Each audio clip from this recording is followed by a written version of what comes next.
Thanks. I'd like to first start by acknowledging my many collaborators in this study and the screening sites who are participants at Georgetown, at Leahy Hospital and Medical Center, Hackensack University, and our collaborators at the Truth Initiative.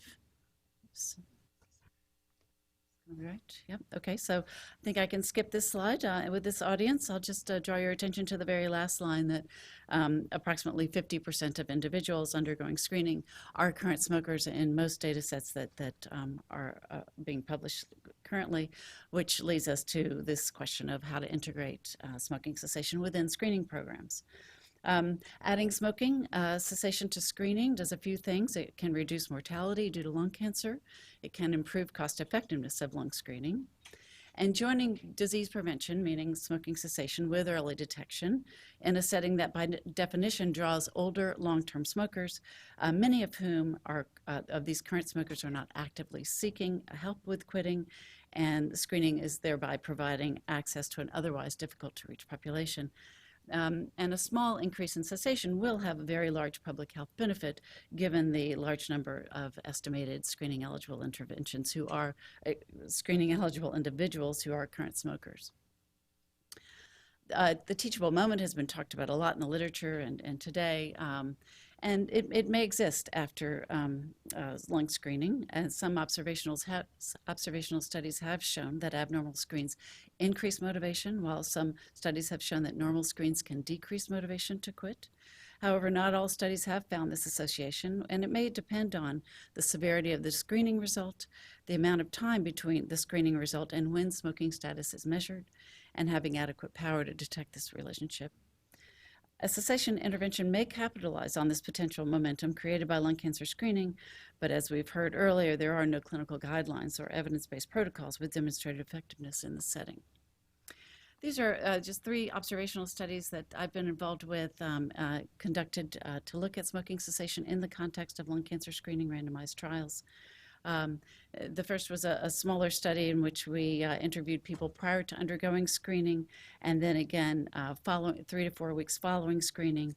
And we did find that an abnormal result did relate to becoming more ready to quit smoking, while a normal result was related to becoming less ready to quit smoking.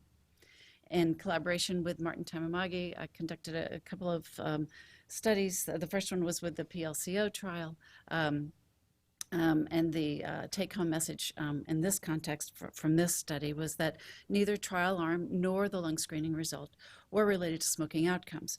But importantly, the follow-up was at 4 to 14 years post-enrollment in the PLCO trial, and I think that is quite a long time to expect to see a relationship between the screening result and smoking. And then the last one that Martin conducted looked at, which Chris described well earlier, was the really nice slide showing the amount of abnormality observed in the previous year's screening result was associated with quitting. There have been, to my knowledge, 4 randomized cessation intervention studies conducted within lung cancer screening programs. And as you can see, there are a variety of interventions that have been used. This most recent one, Marshall 2016, conducted in Australia. The intervention was a single session in-person counseling on the screening day.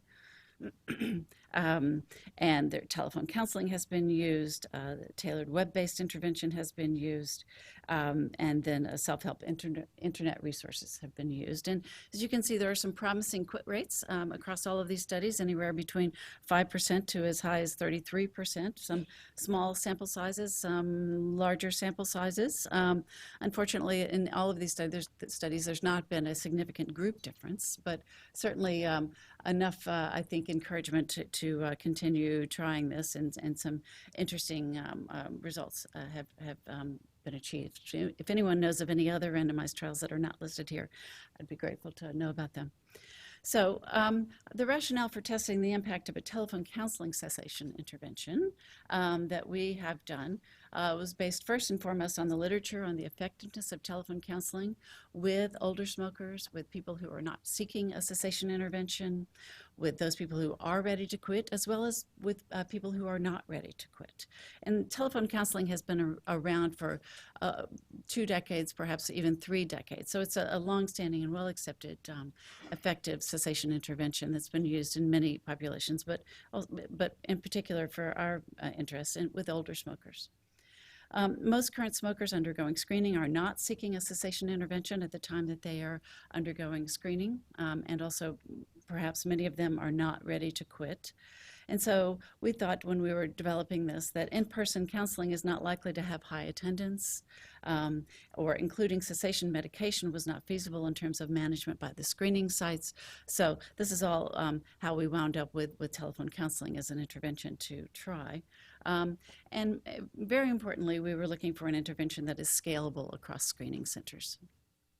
We did conduct a very small pilot study of 6 current smokers undergoing screening at Georgetown, in which people received 3 telephone counseling sessions, and we had a 50% biochemical verification rate at 1-month follow-up. But in any case, that was enough for us to continue, despite the small sample size. So the specific aims of this trial were to conduct a 2-arm randomized cessation intervention trial with current smokers scheduled to undergo lung screening, and were randomized to usual care or telephone counseling, which I'll go into more detail about, and also to explore whether the screening result moderated the impact of the intervention on cessation. These were the inclusion criteria, standard screening inclusion criteria, and they needed to be enrolled at screening at one of our 3 sites. The baseline telephone interview was conducted prior to screening. They had to be English speaking, and importantly, readiness to quit was not an inclusion criterion. All smokers were encouraged to participate. This is our study flowchart. I'll just draw your attention to a couple of things. The first yellow bar was when we accrued and conducted the baseline telephone interview. We had a 61% participation rate of those who were willing to talk with us, which is, another story, but I'll skip that for the moment. And at that point, following the baseline interview, we mailed the consent form, the legacy cessation booklet, and the evidence-based list of the usual care, which I'll talk about. People then underwent the CT screening exam and received their results approximately a week later.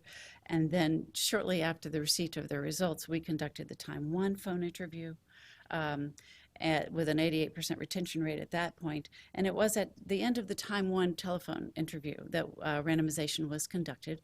And we did that for a couple of reasons. One, as you can see, we stratified on site screening result and readiness to quit. And so we really wanted to see what was happening with screening result. And so we wanted to be sure, given the small sample size we knew we would have, that we would have even numbers of abnormal results in both arms.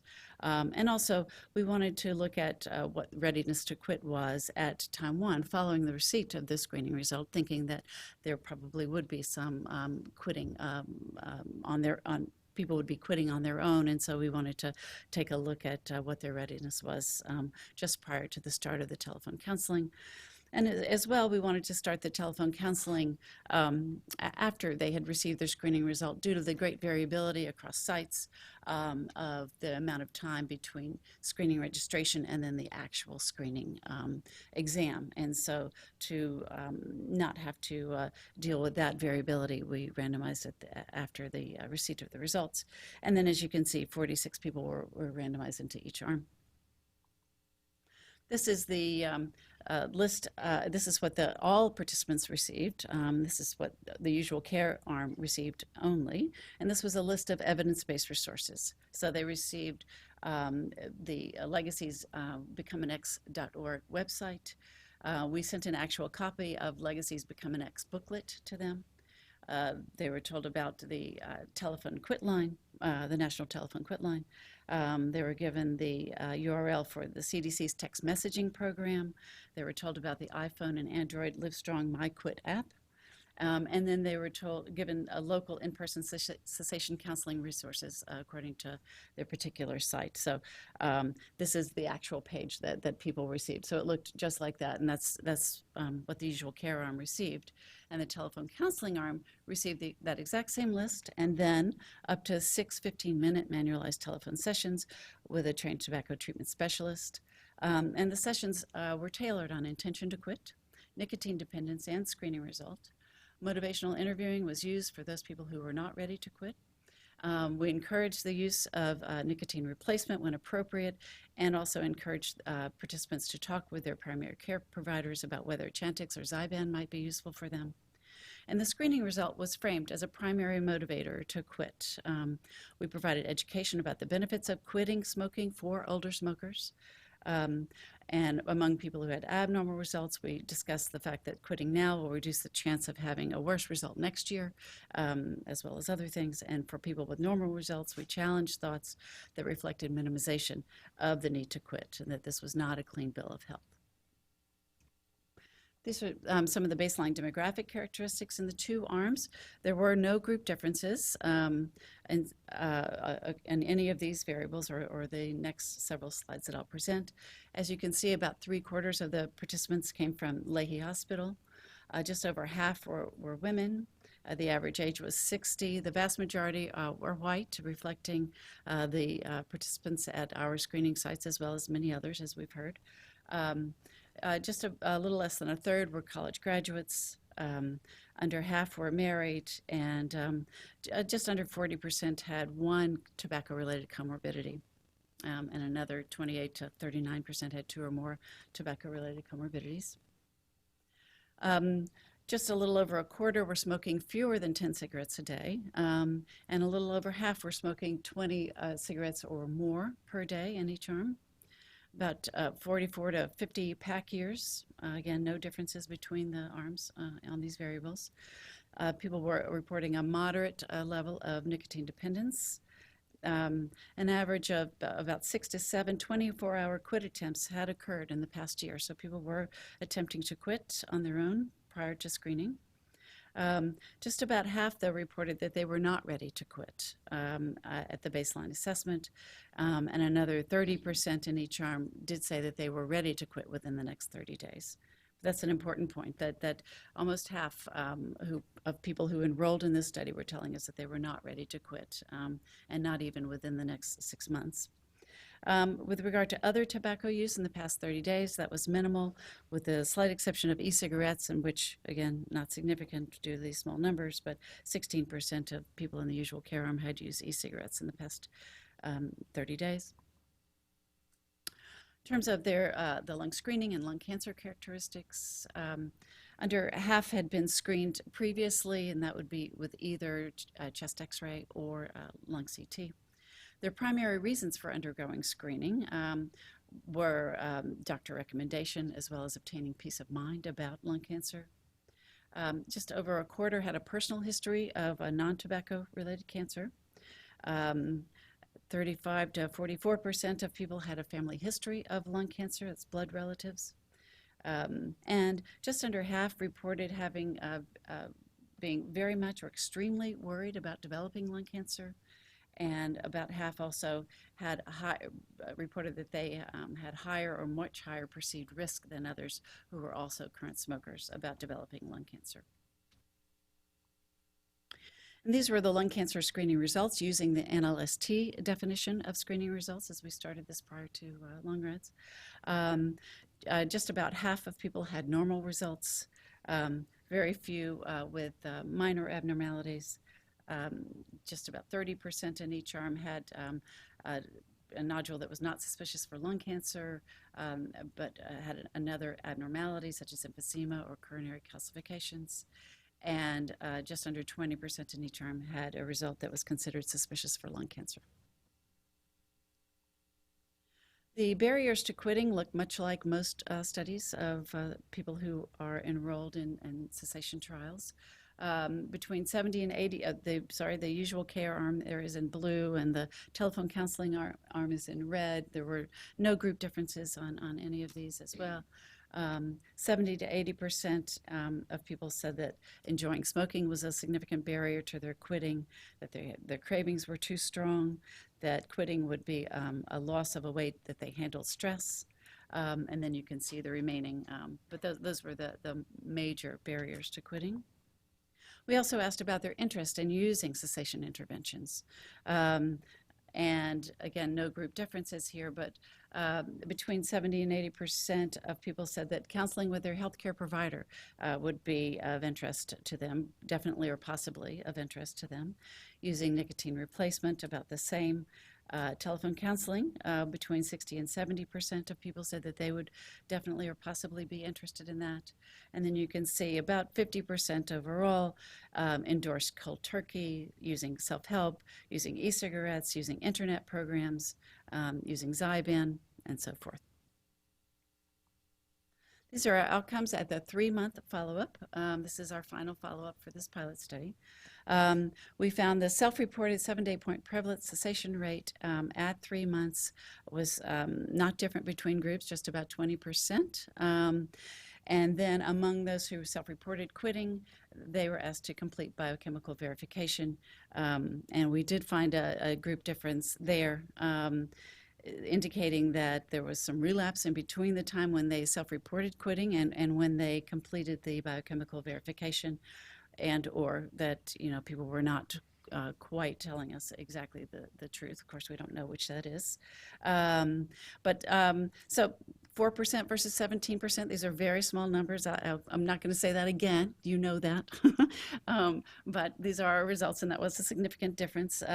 We didn't find any significant differences in the other cessation-related outcomes, such as quit attempts during the study, although you can see that, again, people were trying, that half of the people were telling us that they had made at least a 24-hour quit attempt during the course of the study.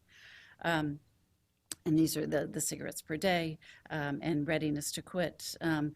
So this is, importantly, among the people who were continuing to smoke, right? That's the new denominator, and people who did complete the final assessment. So what you see is that among those people, just about 50% were still not ready to quit. And just about 20% were telling us that they were ready to quit in the next 30 days. No differences there. We were, as I mentioned, interested in whether the screening results impacted the biochemically verified cessation status at time 2. What you can see here is that in the blue bars, the dark blue and the light blue, that's the usual care arm. And then the red and the pink, that's the telephone counseling arm. And so these are just the inverse of each other. Whoops, sorry. Inverse of each other, yep. So that over here in the former smokers, that you can see that people who had a normal result and who were in the telephone counseling arm were significantly more likely to quit than those people in the usual care arm. Although in the right direction, this was not the case for those people with an abnormal result. And in this slide, abnormal is defined as anything abnormal, so anything other than normal in that 4-level NLST definition I showed you. And so we wanted to look just to see, again, with these small numbers, whether or not having a result that was suspicious for lung cancer made a difference. And this result down here is the exact same as what I just showed you for those people who had normal results. And then in the striped bars there is the suspicious for lung cancer group. Not significant, but in the right direction, suggesting that people who also with results suspicious for lung cancer were helped by being in the telephone counseling arm compared to being in the usual care arm. Just a couple of process outcomes for the telephone counseling. People completed an average of just over 4 sessions of the 6 that were offered, with about 60% of people completing all 6 sessions. More calls were positively associated with more quit attempts and also with the verified quit rate, but that's not adjusted for readiness to quit. So it's not really that surprising that people who were more likely to quit were more interested in quitting, probably at baseline and so forth, but we weren't able to adjust for that given these sample sizes. And over 1/2 of self-reported former smokers at the final assessment reported that they had used nicotine replacement during the study. And so we were really gratified by that, to see that people, really were trying and making an effort to quit during the course of the study. So in summary, this study provides some preliminary evidence suggesting that telephone-based cessation intervention is feasible and efficacious in the lung cancer screening setting. And if telephone counseling can be replicated and it's shown to be cost-effective in larger studies, the best thing about this is that it's scalable via existing quit lines, and thereby potentially able to reach a large number of current smokers who are undergoing lung cancer screening. The screening result moderated the impact of study arm on cessation, suggesting the importance of intervening following normal results and potentially capitalizing on the motivation generated by those results that were suspicious for lung cancer.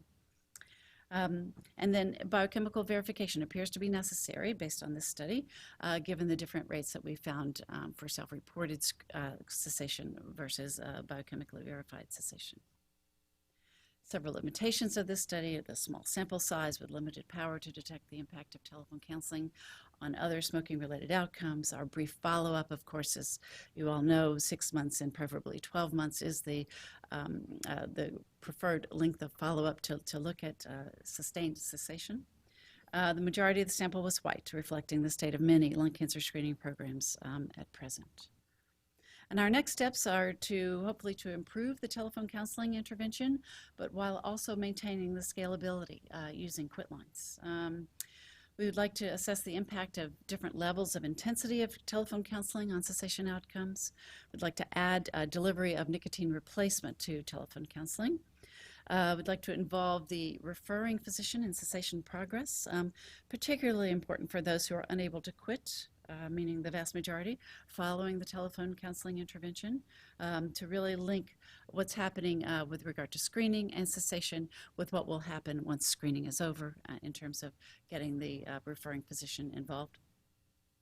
Perhaps providing brief advice on the day of the screening exam to provide an in-person as well as telephone counseling intervention.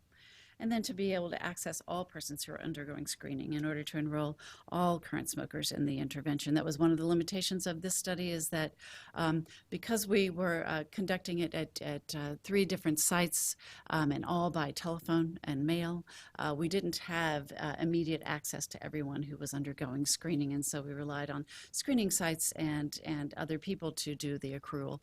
And so once we are able to do that directly, I think that we'll get a more representative sample. And again, these are my collaborators at Georgetown, at Leahy, at Hackensack, at Georgetown again, and at the Truth Initiative. Thanks very much.